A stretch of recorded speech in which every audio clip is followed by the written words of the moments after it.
contenido. Esta segunda unidad tiene 4 capítulos. Está el primer capítulo de la observación, el siguiente es sobre la entrevista, luego está el cuestionario y de último está la estadística. Esos 4 capítulos están dentro de esta segunda unidad.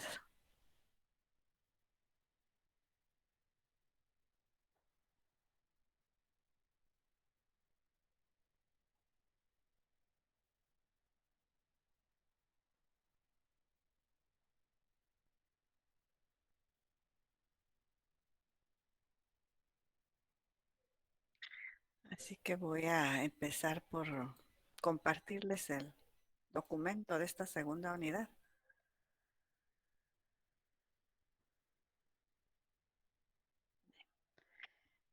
Esta segunda unidad, como les había mencionado, es referente a los procedimientos metodológicos y técnicas de investigación. Y dentro de estos procedimientos, pues está, como les mencioné, la observación, la entrevista, el cuestionario y la estadística.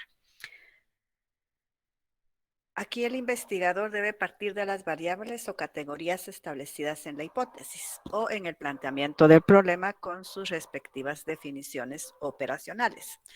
Acá debe elegir los procedimientos y las técnicas para recoger los datos. Es necesario saber en dónde encontrarlos, cómo localizar esas fuentes, qué medios usar para lograr información necesaria y prever la forma en que se van a analizar e interpretar esos datos.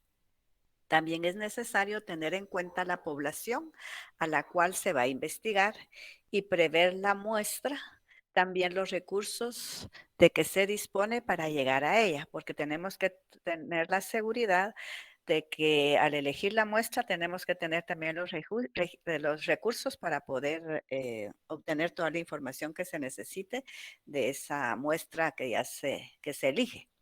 También debemos hacer la distinción entre técnicas e instrumentos, porque no es lo mismo. La técnica es el procedimiento, o sea, el conjunto de acciones y estrategias a utilizar, y el instrumento es la herramienta concreta.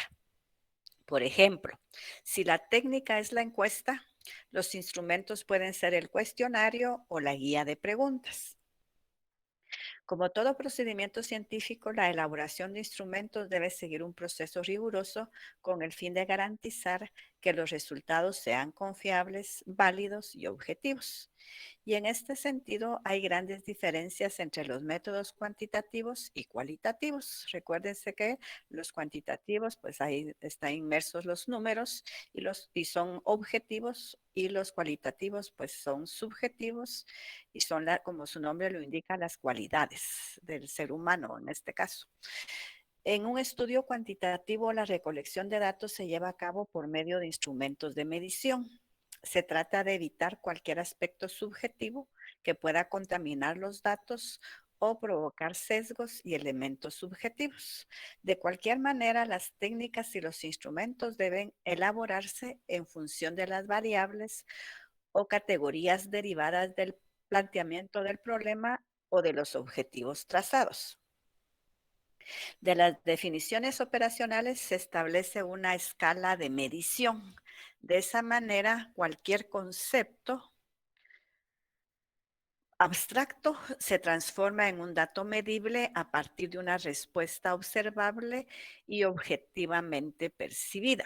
O sea que si nosotros empezamos con un concepto abstracto, lo podemos volver un dato que se pueda medir, puede ser por ejemplo, los estudios de una persona o el ingreso mensual de una persona, etcétera, etcétera. Y de la respuesta de esta persona, pues puede ser objetivamente percibida esa información. En términos cuantitativos, esto es válido para la observación, la entrevista y el cuestionario. O sea que se permite utilizar o obtener, en este caso, datos cuantitativos, pero también se podría utilizar lo cualitativo. Al realizar la medición es indispensable crear un instrumento que garantice la representatividad de los conceptos en datos numéricos. De esta manera existe una correspondencia válida entre la realidad investigada y los datos construidos. Se trata de medir las variables o los conceptos básicos establecidos desde el planteamiento del problema y sobre todo en la hipótesis. Sí existe, porque recuérdense que no en todas las investigaciones hay que formular una hipótesis.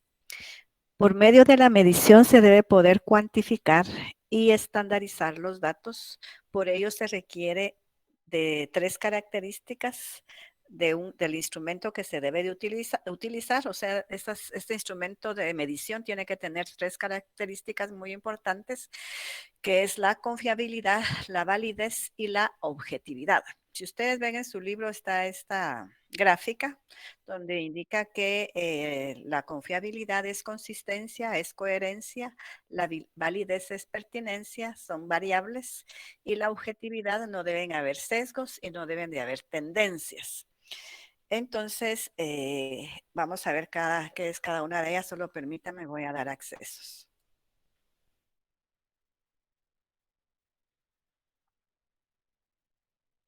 Hoy como que están muy callados todos, hay mucho frío, ¿no?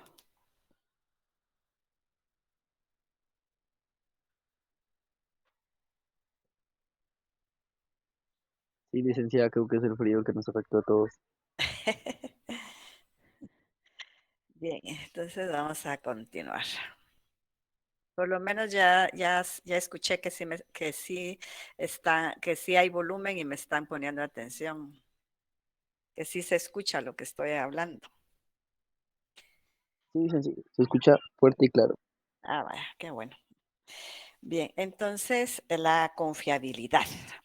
Acá esta se logra cuando una respuesta o, o dato observado resulta objetiva y repetible, o sea que es objetiva y a la vez se puede repetir. Si vemos en la página 84 está un ejemplo de confiabilidad.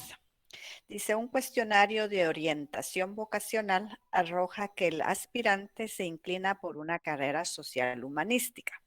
¿Será confiable si pasado algún tiempo vuelve a arrojar el mismo resultado? O si al someter al mismo individuo a otra prueba, esta arroja resultado similar. En cambio, si ambas pruebas producen resultados distintos, al menos una de las dos o ambas no son confiables. Esto es para elegir cuando ustedes eligen su carrera, que a veces no están seguros de qué carrera elegir. Entonces, aquí como se dan cuenta, para que sea confiable la que elijan, es porque en todos los exámenes que realicen siempre van a- a tener los mismos resultados. Luego tenemos la validez. Esa se refiere al grado de que un instrumento realmente mide la variable o el concepto que se necesita medir. Por ejemplo, imaginémonos un instrumento que pretende establecer el grado de formación académica de un profesor. En la encuesta se pregunta a los alumnos, por ejemplo, en una escala de 0 a 10, ¿qué grado de formación académica cree usted que posee el profesor? Esa pregunta no puede ser válida dado que en todo caso mide la percepción del alumno acerca de la formación académica de su profesor, pero no mide la formación de éste en sí misma. En cambio, sí sería válido anotar mediante una escala previamente establecida el grado académico.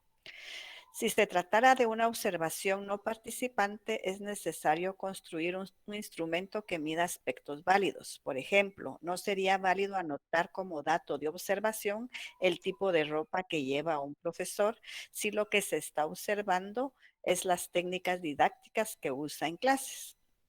En cambio, sí sería válido anotar en una escala previamente determinada el tiempo que dedica a la explicación de un tema. Para no cometer errores respecto a la validez de un instrumento, es necesario aplicar algunos filtros o estrategias para medirlas. Dentro de estos filtros o estrategias está el de contenido, el de criterio y el constructo. Entonces, este filtro o instrumento de contenido se diseña el instrumento de una manera que a las posibles respuestas garanticen que se pueda conocer todos los aspectos del objeto o tema. Posiblemente no sea suficiente una pregunta para medir una variable. Un ejemplo de esto, siempre tomando los ejemplos anteriores, podría ser adecuado preguntar acerca de cómo perciben los alumnos la formación académica de su profesor, pero habría que agregar otras preguntas más específicas. Por ejemplo, se podría inquirir acerca de la diversidad de estrategias didácticas, la forma en que se organiza la clase, el dominio de determinados contenidos. Luego está el de criterio. Este se refiere a establecer si los criterios utilizados para la investigación han sido ya aprobados por otros investigadores con resultados satisfactorios. Sería imposible que cada investigador inventara sus propios instrumentos y de preferencia estos deben haber sido válidos o sea aprobados con éxito en otros campos de la investigación.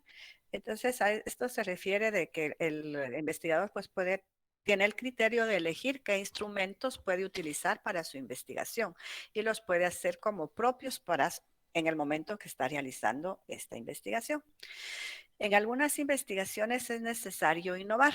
De hecho, en las investigaciones cualitativas, el investigador prácticamente debe estar abierto a la creación de nuevos instrumentos, según lo que demande los datos que van surgiendo.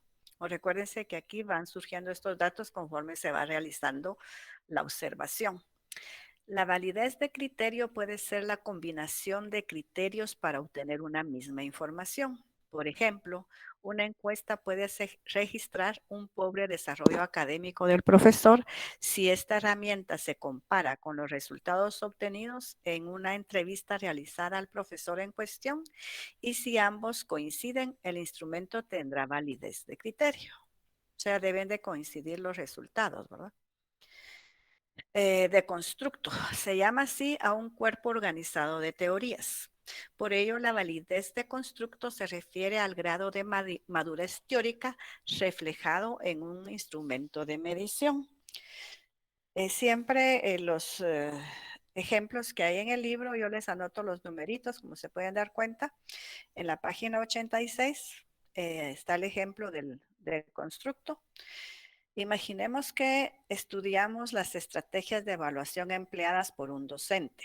La validez de constructo se obtendrá si no hay contradicción teórica entre las preguntas. Por ejemplo, si se indaga acerca de la aplicación de estrategias constructivistas, sería contradictorio hacerlo a partir de la taxonomía de Bloom. ¿Alguien de ustedes sabe cuál es esa taxonomía de Bloom?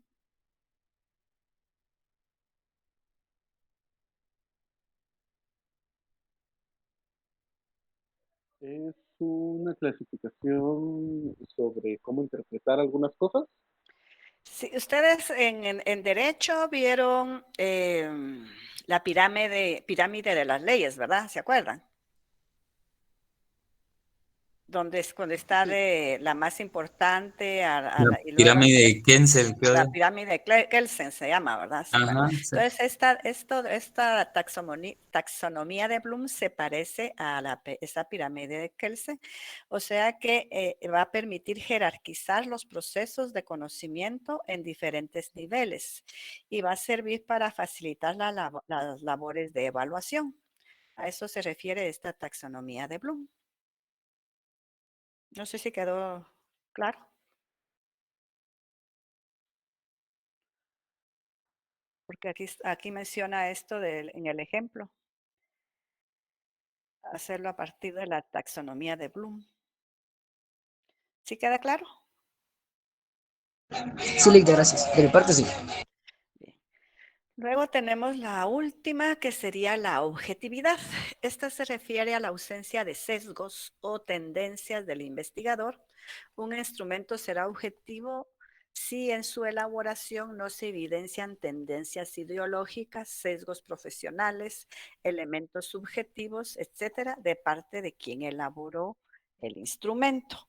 Por ejemplo, si se está investigando acerca del feminismo, no sería válida una pregunta formulada de la siguiente manera: ¿por qué cree usted que las feministas dirigen siempre su lucha en contra de los hombres? Es obvio el prejuicio machista que encierra la pregunta, o sea que habría que cambiar su forma de redactarla para no herir susceptibilidades, ¿verdad? Entonces hay que tener mucho cuidado en el momento que nosotros redactamos nuestras preguntas. Aquí hay algunas diferencias entre técnicas e instrumentos y también está agregado el método para que ustedes vean que lo vimos desde el inicio, que no es lo mismo técnica e instrumentos, son diferentes. Aquí el método, pues ustedes ya saben que es la estrategia de trabajo para el análisis de un problema y objetivos de la investigación. Es un medio camino a través del cual se establece la relación entre el investigador y el consultado para la recolección de los datos. Y la técnica va a ser el conjunto de reglas y procedimientos que permiten al investigador establecer la relación con el objeto o sujeto de la investigación. El instrumento va a ser el mecanismo que usa el investigador para recolectar y registrar la información. O sea que está un ejemplo además del que yo ya les di anteriormente. ¿Está claro la diferencia entre cada uno de ellos?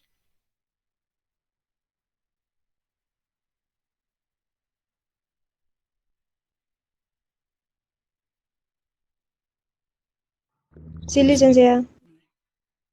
Solo voy a ver si no les han dicho que estén esperando para accesos, ¿no? Así hay una persona.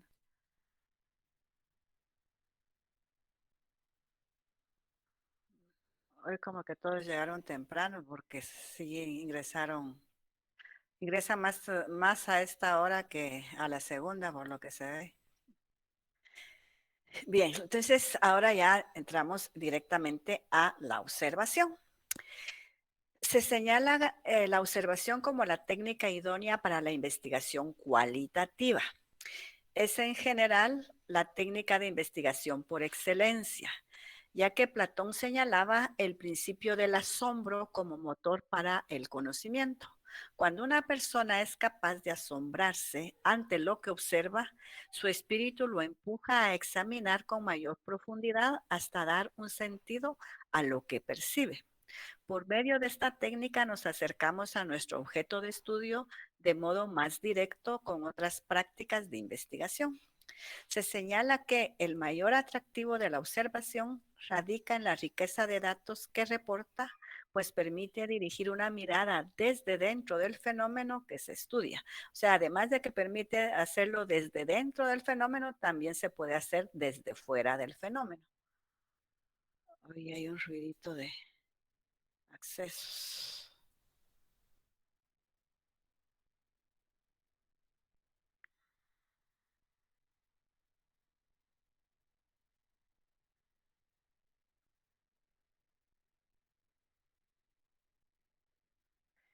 Bien, para tener una definición de la observación es sencillamente mirar con intención de ver más allá de la superficie de las cosas. Se trata de una destreza habitual de la vida cotidiana que se sistematiza metodológicamente y se utiliza en la investigación. La diferencia entre la observación común y la científica radica en que la científica debe ser sistemática e intencional. Según esta actividad, permite anotar con detalle lo que sucede en el campo elegido para la investigación. Se puede observar a los sujetos en su cotidianidad, con lo cual se puede describir cómo funciona o sucede algo realmente. Lo importante es que se recojan datos a partir de situaciones naturales. No incluye solo lo que se capta con la vista. En la observación científica debe participar todos los sentidos y facultades humanas. Cuando se trata de un diseño cualitativo, el proceso inicia con una descripción del entorno en dónde se ubica, se anota con detalle todas las rutinas, organización, roles, etcétera, de los participantes. Para hacerlo se debe ser riguroso y sistemático. Se plantean 3 aspectos que deben considerar un buen observador. Estos 3 aspectos son que afectar lo menos posible el entorno donde se inserta el investigador, tratar de que sus perjuicios, ya sea teóricos, ideológicos o metodológicos, no influyan en la definición de lo que observa. Combinar la observación con otras técnicas como charlas, grabación de audio y video, entrevistas, etcétera. Quien investiga no solo recoge información de primera mano del fenómeno, va más dirigido su mirar en diferentes aspectos para organizar sus hipótesis y le permiten avanzar en líneas de análisis.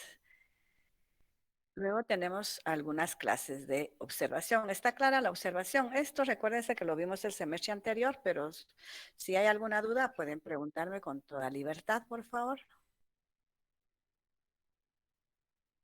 Está claro, Lic, gracias. Entonces tenemos algunas clases de observación.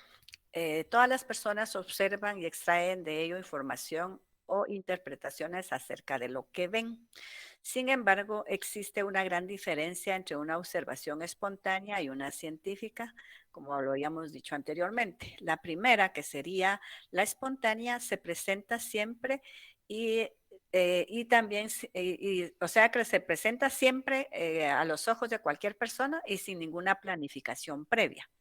En cambio, la segunda es planificada y rigurosa, o sea, que se llega a observar ya sabiendo qué es lo que se necesita observar. En cambio, en la espontánea, pues es algo que no tiene uno todavía nada por escrito, digamos, de lo que quiere observar. En la observación científica se adoptan diferentes modalidades. Además, se puede clasificar de diferentes maneras, según los medios o instrumentos que utiliza y según la actitud del observador. Nos basaremos en enfocarnos en 3 clasificaciones con sus respectivas modalidades. La primera es atendiendo a su forma, puede ser estructurada y no estructurada. Según el grado de interacción del observador, puede ser participante y no participante. Y finalmente, según el escenario en donde se realiza, puede ser localizada o flotante. La observación estructurada, entonces, generalmente se asocia con investigaciones cuantitativas y se caracteriza porque el investigador desarrolla una guía estructurada previa a ejecutar la observación en sí.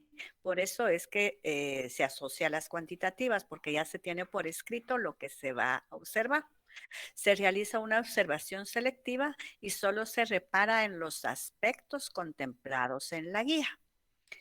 El investigador permanece alejado del grupo y cuenta con el aval de la institución en donde se realiza la observación. Si se pretende triangular alguna información obtenida por medio de una encuesta, se puede usar el mismo instrumento, o sea que se puede usar la misma guía para poder realizar esa encuesta. El registro de datos es sistemático, válido y confiable de comportamientos y situaciones observables a través de un conjunto de categorías y subcategorías. El observador registra en su cuestionario lo que observa.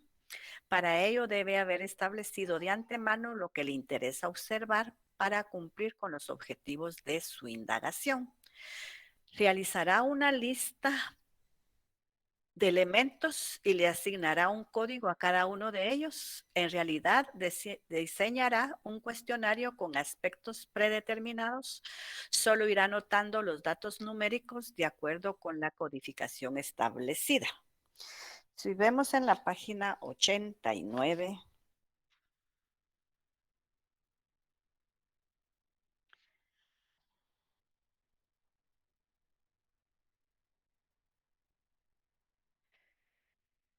hay aquí un ejemplo de esta investigación. Imaginémonos una investigación acerca del tiempo que demora la atención de cada cliente en una empresa telefónica. Se ha establecido una codificación de los minutos de la siguiente manera. Menos de 5 minutos, de 5 a 10, de 10 a 15, de 15 a 20 y más de 20. El observador podrá plantarse en torno a los cubículos y anotar con un instrumento para cada trabajador de la empresa en cuestión y será una observación en la cual el instrumento sea un cuestionario. ¿Está claro esto?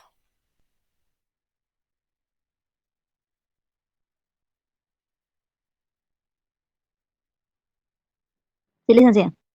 Luego tenemos la observación no estructurada. Aquí el investigador no se auxilia con una guía previamente elaborada. Al contrario, va anotando los elementos que puedan interesar para su investigación. Normalmente no acude a ayuda de medios técnicos o especiales, aunque puede echar mano de una cámara fotográfica o de video, porque eso le permite obtener mayor información para después analizarla. También se asocia con la investigación cualitativa. De hecho, en esta modalidad, generalmente el investigador se inserta en el terreno que estudia por medio de una observación no estructurada. Con ella empieza a crear conjeturas o hipótesis de trabajo que le permitirán establecer una agenda de trabajo. Si se dan cuenta, es como este tipo de observación podría utilizarse como el inicio de la observación, porque aquí todavía, como no se sabe exactamente qué es lo que se quiere observar, entonces se puede empezar con esta observación no estructurada y ver qué se logra obtener en el campo de la observación. Aquí hay un como resumen de la observación no estructurada. Es aquella donde no se determinan de antemano qué aspectos van a ser observados específicamente. Solo se ha definido el objeto de observación, pero no hay programa. Para que quede claro, en pocas palabras, cuál es la observación no estructurada. Y la estructurada descansa en el previo establecimiento de los aspectos que serán observados y en la elaboración de un plan de observación acorde con la delimitación específica de lo observable. Si desean anotar, se las dejo ahí un ratito para que anoten o si le van a tomar captura de pantalla también.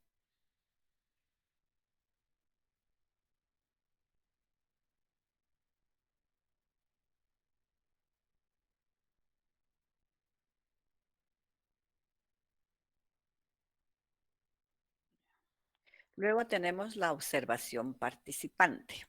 Esta se caracteriza porque el investigador se inserta de lleno a la realidad investigada, o sea que el investigador es parte de la comunidad objeto de la observación. En otras palabras, se introduce en el escenario y participa activamente en él como un miembro más de la comunidad.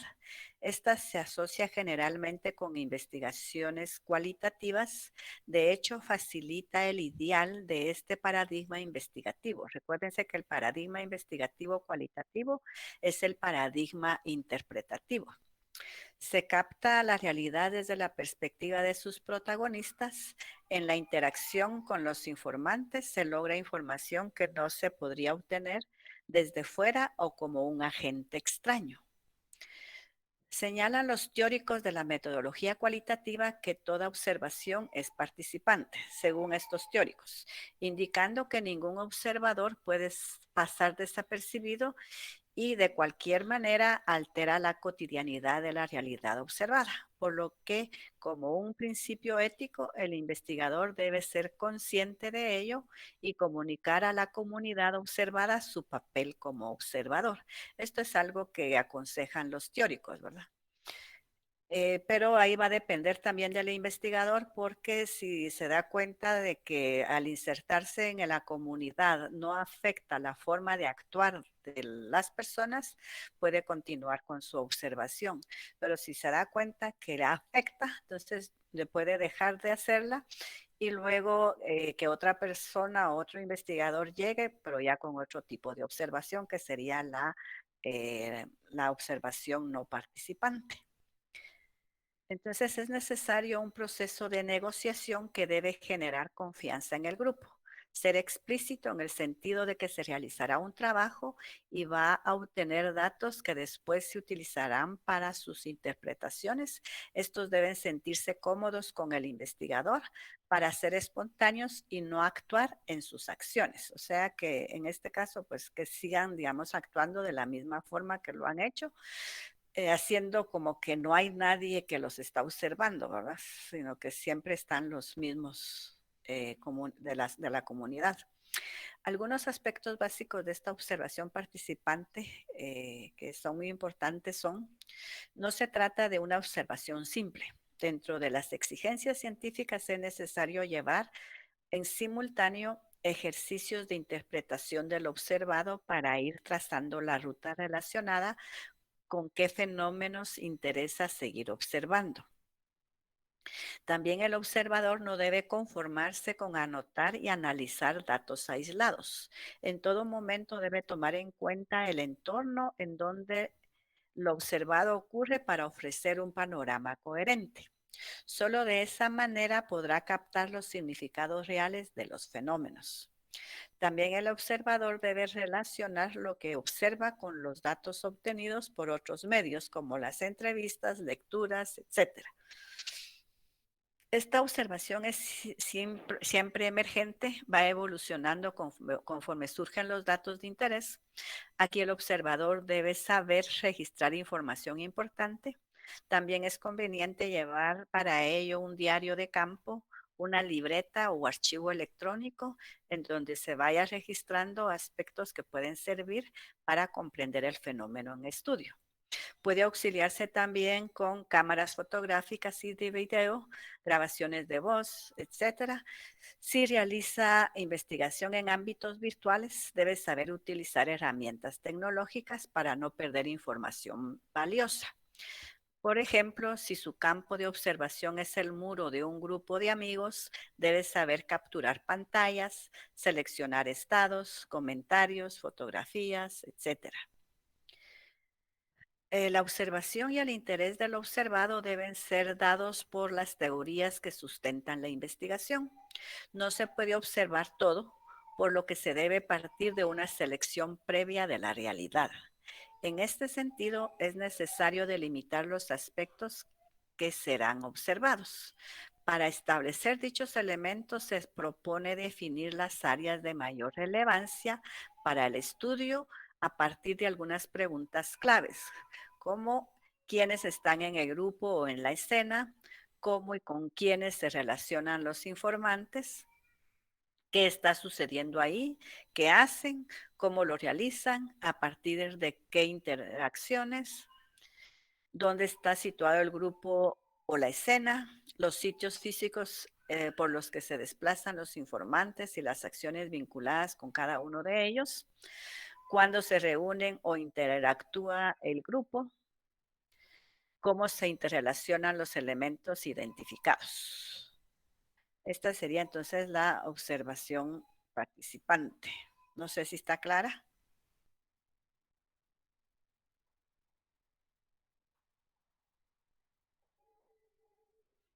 ¿Está clara la Sí, observación licenciada. participante? Luego al final voy a darles también una diferencia entre cada una de ellas. Bien, la no participante es aquella en la que el investigador no se inserta en la comunidad ni interactúa con las personas o elementos que observa. Debe tratar de pasar desapercibido para no afectar la cotidianidad. Era lo que les decía anteriormente, que cuando las personas no actúan bien porque saben que están siendo observadas, entonces se puede trasladar a una observación no participante, ¿verdad? Para poder obtener la mayor información que sea efectiva. Esta observación se asocia con investigaciones cuantitativas, generalmente coinciden con las observaciones estructuradas, sin embargo pueden presentarse en ambas modalidades. Formales. Un observador no participante puede realizar su tarea auxiliado con un instrumento estructurado con anterioridad o simplemente puede observar de forma espontánea e ir registrando los datos relevantes para su investigación.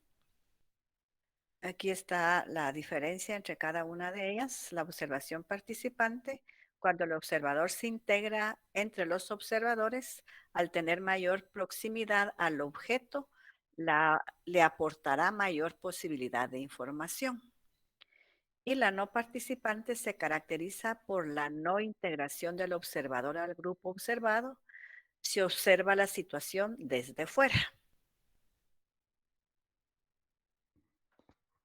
Ahí está la diferencia entre cada una de ellas.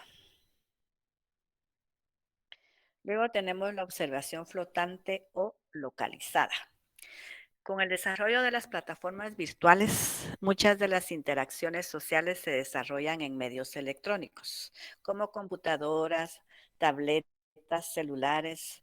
El interés de la investigación social se ha venido desplazando cada vez más a estas plataformas de interacción. Las redes sociales constituyen una de las principales y más influyentes formas de interacción, principalmente entre los jóvenes. Desde hace algunas décadas se ha venido desarrollando una observación que ha sido llamada flotante. Se puede realizar por medio de estrategias derivadas de la etnografía virtual. Esta metodología parte de un principio epistemológico, o sea, de un principio de teorías. Recuérdense que lo epistemológico está relacionado con las teorías del conocimiento.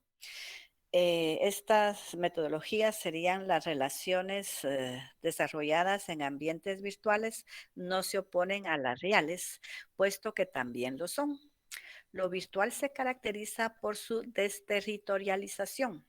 Esto significa una dominación de empresas capitalistas sobre los actores locales con escasas capacidades para dominar territorios. A eso se refiere esta palabrita de desterritorialización. Sin embargo, ello no le concede un carácter irreal. Por el contrario, lo virtual es una entidad real, pero de forma diferente, con corporeidad física y sin lugar definido. O sea, es sin corporeidad física y sin lugar definido. O sea que cuando hablamos de esto, estamos hablando de que no hay un cuerpo físico. Cuando estamos hablando de corporeidad, o sea que sin corporeidad física y sin un lugar definido. No es una réplica de la realidad, aunque la simule.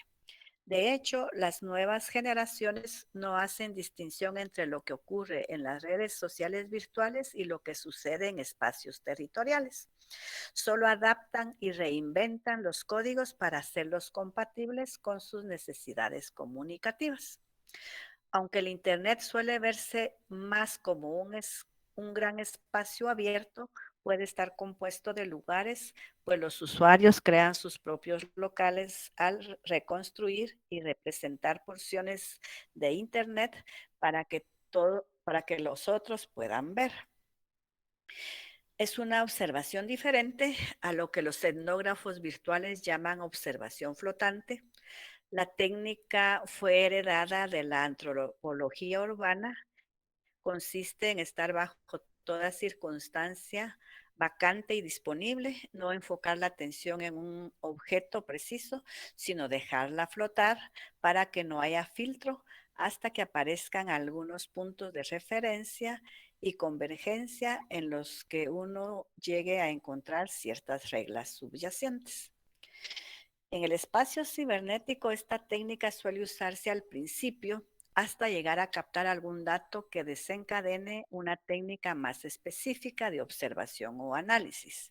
Para esta estrategia es importante no descartar datos que en principio pueden parecer insignificantes, tales como enlaces, letras pequeñas, etc. Algunos aspectos metodológicos para esta observación flotante que se deben tomar en cuenta. En este tipo de observación se realiza en el espacio virtual deslocalizado, en el cual se evidencia las interacciones de los sujetos. Cuando hablamos de espacios deslocalizados, ¿saben ustedes a qué nos estamos refiriendo?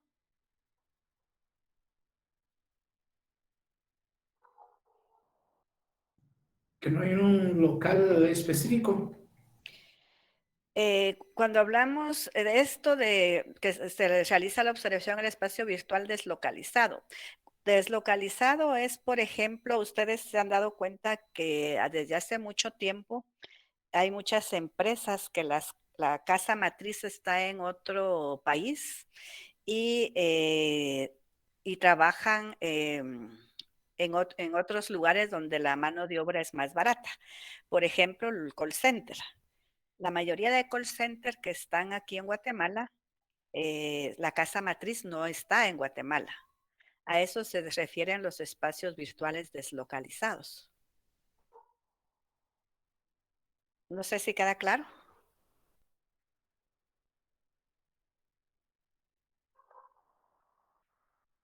¿Queda claro? Sí, listo, gracias. Está bien. Entonces, por ello es imposible definir el espacio y las redes de antemano. Son los datos emergentes los que permiten establecer las relaciones de red. Se lleva un registro de la totalidad de interacciones. Acerca del tiempo en la etnografía tradicional, este es normalmente prolongado y permanente. En la observación flotante, el tiempo puede fraccionarse.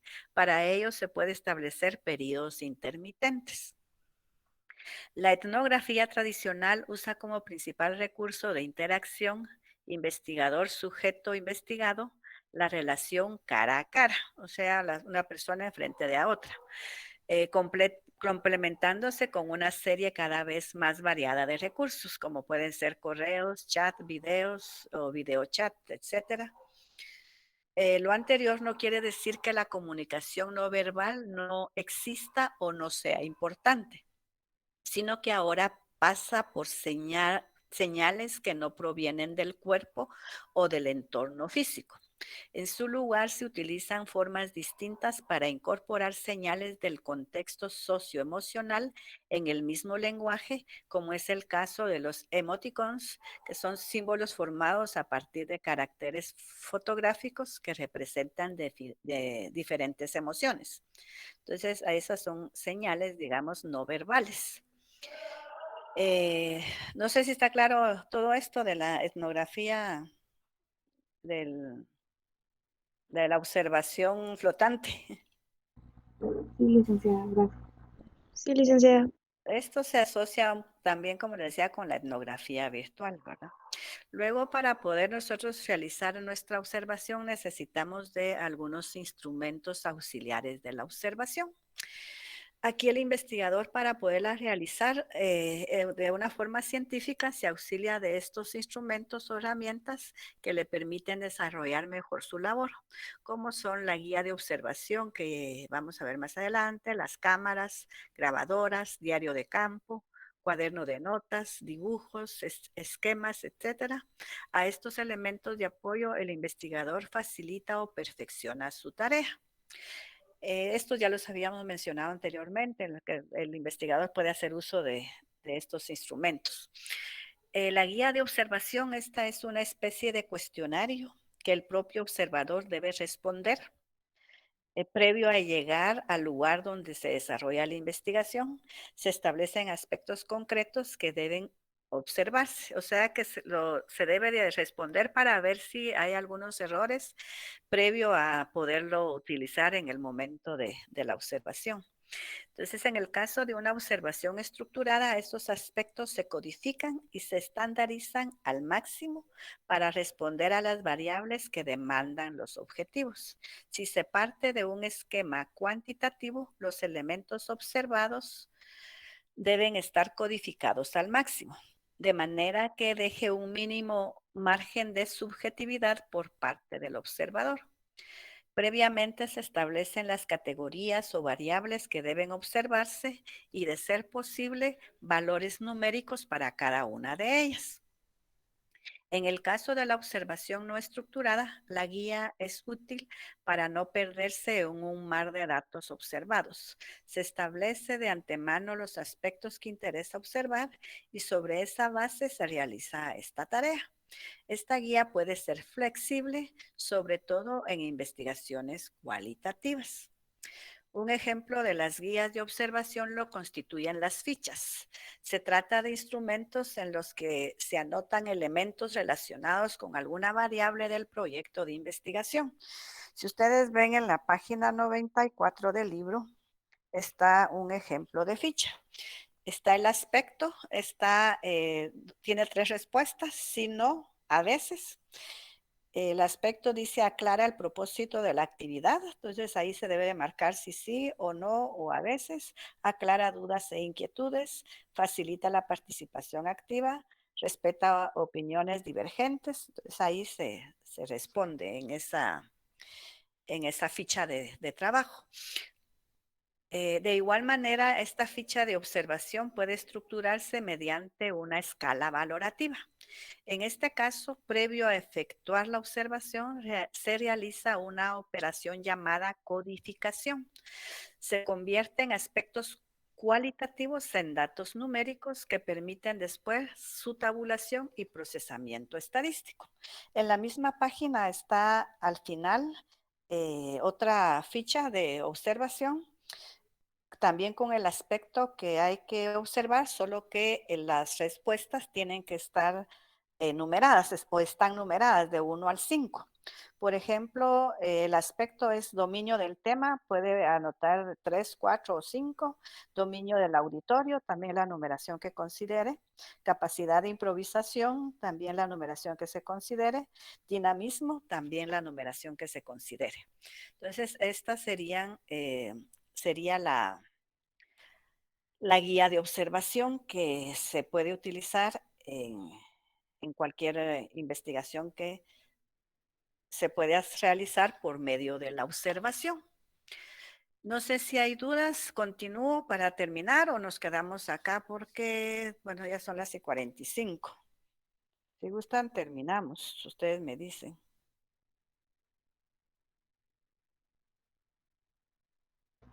Sí, licenciada, gracias. Bien.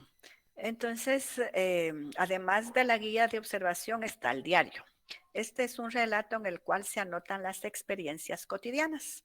Suele usarse más en investigaciones cualitativas, aunque no está ausente en las cuantitativas.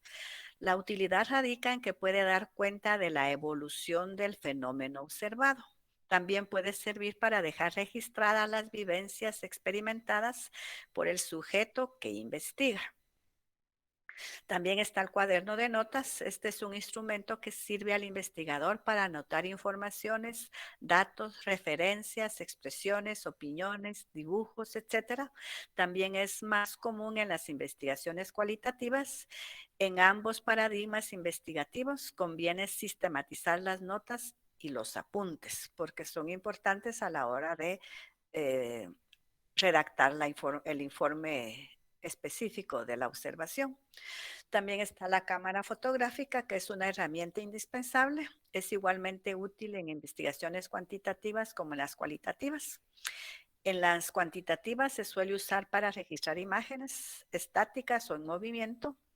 Actualmente los teléfonos inteligentes pueden contener en sí mismos todos los instrumentos, pueden registrar sonidos e imágenes, también pueden contener aplicaciones de programas informáticos. Y luego están los programas informáticos, que serían los últimos.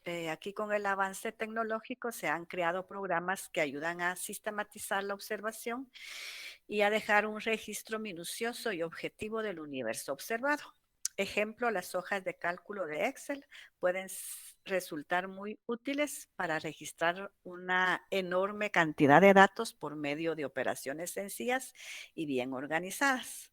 Se han desarrollado programas específicos para registrar datos observados y cada uno de ellos ofrece beneficio, pues automatiza el registro y el procesamiento de los datos que se obtienen. Yo aquí les puse un pequeño resumen también, clases de observación, que sería atendiendo a su forma, está la estructurada y no estructurada. La estructurada se caracteriza porque el investigador desarrolla una guía estructurada. La no estructurada no se auxilia de una guía previamente elaborada. Luego, según el grado de interacción del observador, está la participante y no participante. La participante, el investigador se inserta de lleno en la realidad investigada. La no participante no se inserta en la comunidad ni interactúa con las personas o elementos que observa. Y según el escenario en donde se realiza, puede ser la flotante o localizada. Se realiza por medio de estrategias derivadas de la etnografía virtual. Y luego están los instrumentos de la observación. Aquí el investigador se auxilia de estos instrumentos o herramientas. La guía de observación que ya vimos, que es una especie de cuestionario que el propio observador debe responder. El diario es un relato en el cual se anotan experiencias cotidianas. El cuaderno de notas sirve al investigador para anotar información, datos, referencias, expresiones, opiniones, etc. La cámara fotográfica es una herramienta indispensable. Suele utilizarse para registrar imágenes. Los programas informáticos ayudan a sistematizar la observación y a dejar un registro minucioso y objetivo del universo observado, como por ejemplo las hojas de cálculo de Excel. Y aquí hay otra, para que no se les olvide las diferencias entre técnicas y instrumentos. Por ejemplo, en la observación, que es una técnica, el instrumento podría ser la guía de observación. En la encuesta, que también es una técnica, el instrumento podría ser una hoja de encuesta. En la entrevista, que es una técnica, el instrumento podría ser un cuestionario. Y en la técnica del análisis de documentos, el instrumento podría ser una guía de análisis de documentos. Entonces, con esto terminamos este capítulo. Y continuamos con el capítulo 6 el próximo día.